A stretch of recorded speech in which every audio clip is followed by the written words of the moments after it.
সর্বপ্রকার সাধনের উদ্দেশ্য আত্মশুদ্ধি, নামসাধন, প্রতীক ও প্রতিমাদির উপাসনা এবং অন্যান্য অনুষ্ঠান কেবল আত্মশুদ্ধির জন্য। কিন্তু শুদ্ধিকারক সমুদয় সাধনের মধ্যে ত্যাগই সর্বশ্রেষ্ঠ, উহা ব্যতীত কেহ এই পরাভক্তির রাজ্যে প্রবেশই করিতে পারে না। অনেকের পক্ষে এই ত্যাগ অতি ভয়াবহ ব্যাপার বোধ হইতে পারে, কিন্তু ত্যাগ ব্যতীত কোনরূপ আধ্যাত্মিক উন্নতি সম্ভব নয়, সকল যোগেই আবশ্যক।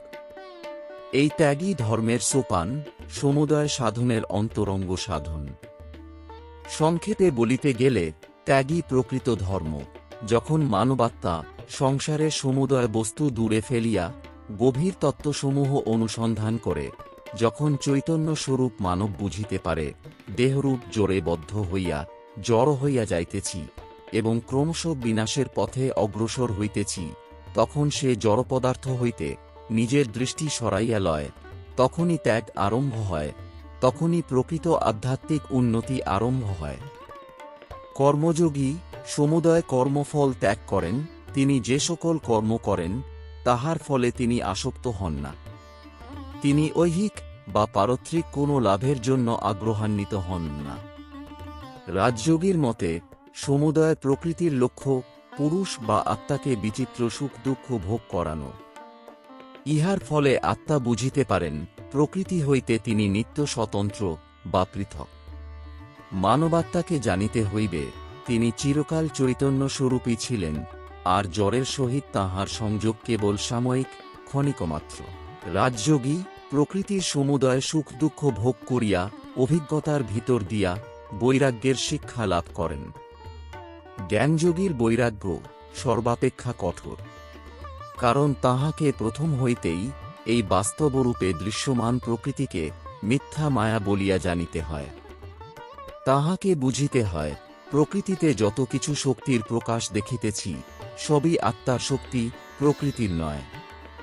তাহাকে প্রথম হইতেই জানিতে হয় সর্বপ্রকার জ্ঞান, সর্বপ্রকার অভিজ্ঞতা আত্মাতেই অন্তর্নিহিত রহিয়াছে, প্রকৃতিতে নাই। সুতরাং কেবল বিচারজনিত ধারণার বলে তাহাকে একেবারে সমুদয় প্রাকৃতিক বন্ধন ছিন্ন করিতে হয়।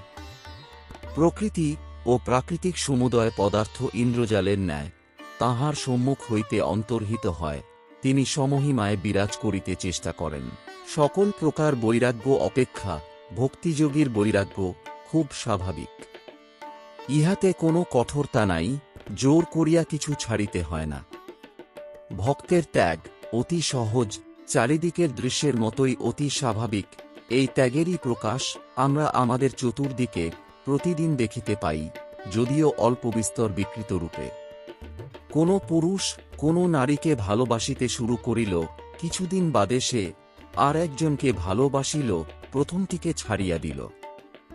ওই প্রথম নারীটির চিন্তা ধীরে ধীরে শান্তভাবে তাহার মন হইতে চলিয়া গেল, সে আর ওই নারীর অভাব বোধ করিল না। এবার মনে করো কোনো নারী কোনো পুরুষকে ভালোবাসিতেছে। সে আবার যখন অপর এক পুরুষকে ভালোবাসে, তখন এই প্রথম পুরুষটির কথা যেন তাহার মন হইতে সহজেই চলিয়া যায়। কোনো লোক হয়তো নিজের শহরকে ভালোবাসে, ক্রমশ সে নিজের দেশকে ভালোবাসিতে আরম্ভ করিল। তখন তাহার নিজের ক্ষুদ্র শহরের জন্য যে প্রগাঢ় ভালোবাসা, তাহা স্বভাবতই চলিয়া গেল। আবার মনে করো কোনো লোক সমুদয় জগৎকে ভালোবাসিতে শিখিল, তখন তাহার স্বদেশানুরাগ, নিজ দেশের জন্য প্রবল উন্মত্ত ভালোবাসা চলিয়া যায়। তাহাতে তাহার কিছু কষ্ট হয় না। এই ভাব তাড়াইবার জন্য তাহাকে কিছু জোর করিতে হয় না। অশিক্ষিত লোক ইন্দ্রিয় সুখে উন্মত্ত, শিক্ষিত হইতে থাকিলে সে বুদ্ধিবৃত্তির চর্চায় অধিকতর সুখ পাইতে থাকে। তখন সে বিষয়ভোগে আর তত সুখ পায় না। কুকুর ও ব্যাঘ্র খাদ্য পাইলে যেরূপ স্ফূর্তির সহিত ভোজন করিতে থাকে, কোনো মানুষের পক্ষে সেরূপ করা সম্ভব নয়। আবার মানুষ বুদ্ধি বলে নানা বিষয় জানিয়া ও নানা কার্য সম্পাদন করিয়া যে সুখ অনুভব করে, কুকুর কখনো তাহা অনুভব করিতে পারে না। প্রথমে ইন্দ্রিয় হইতে সুখানুভূতি হইয়া থাকে, কিন্তু যখনই কোনো প্রাণী জীবনের উচ্চস্তরে উন্নীত হয়, তখনই এই নিম্নজাতীয় সুখের মূল্য তাহার কাছে কমিয়া যায়। মনুষ্য সমাজে দেখা যায়, মানুষ যতই পশুর তুল্য হয়, সে ততই তীব্রভাবে ইন্দ্রিয়সুখ অনুভব করে, আর যতই তাহার শিক্ষাদির উন্নতি হয়, ততই বুদ্ধিবৃত্তির পরিচালনায় ও এরূপ সূক্ষ্ম সূক্ষ্ম বিষয়ে তাহার সুখানুভূতি হইতে থাকে। এইরূপে মানুষ যখন বুদ্ধির বা মনোবৃত্তির অতীত ভূমিতে আরোহণ করে, তখন যে আধ্যাত্মিকতা ও দিব্যানুভূতির ভূমিতে আরোহণ করে, তখন সে এমন এক আনন্দের অবস্থা লাভ করে, যাহার তুলনায় ইন্দ্রিয়বৃত্তি বা বুদ্ধিবৃত্তি পরিচালনজনিত সুখ শূন্য বলিয়া মনে হয়। এরূপ হওয়া খুবই স্বাভাবিক। যখন চন্দ্র উজ্জ্বলভাবে শোভা পায়, তখন তারাগণ নিষ্প্রভ হইয়া যায়। আবার সূর্য উদিত হইলে চন্দ্র নিষ্প্রভ ভাব ধারণ করে। ভক্তির জন্য যে বৈরাগ্যের প্রয়োজন, তাহা কোনো কিছুকে নষ্ট করিয়া পাইতে হয় না। যেমন কোনো ক্রমবর্ধমান আলোকের নিকট অল্পোজ্জ্বল আলোক স্বভাবতই ক্রমশ নিষ্প্রভ হইতে হইতে শেষে একেবারে অন্তর্হিত হয়, সেইরূপ ভগবৎ প্রেমোন্মত্ততায় ইন্দ্রিয়বৃত্তি ও বুদ্ধিবৃত্তি জনিত সুখসমূহ স্বভাবতই নিষ্প্রভ হইয়া যায়।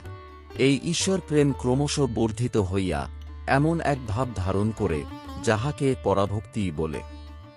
যে সাধক ঈশ্বরের জন্য ঐরূপ প্রেম লাভ করিয়াছেন, তাহার পক্ষে অনুষ্ঠানের আর আবশ্যকতা থাকে না, শাস্ত্রের কোনো প্রয়োজন থাকে না, প্রতিমা, মন্দির, ভজনালয়, বিভিন্ন ধর্মসম্প্রদায়, দেশ, জাতি এইসব ক্ষুদ্র ক্ষুদ্র সীমাবদ্ধ ভাব ও বন্ধন আপনা হইতেই চলিয়া যায়।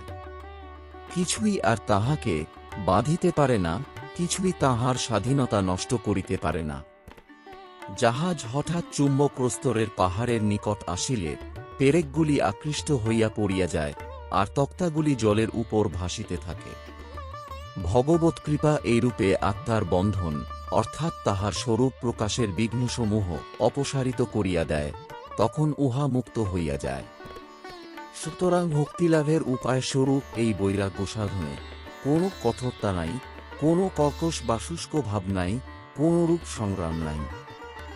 ভক্তকে তাহার হৃদয়ের কোনো ভাবই দমন করিতে হয় না, চাপিয়া রাখিতে হয় না, তাহাকে বরং সেই স্কল ভাব প্রবল করিয়া ভগবানের দিকে চালিত করিতে হয়।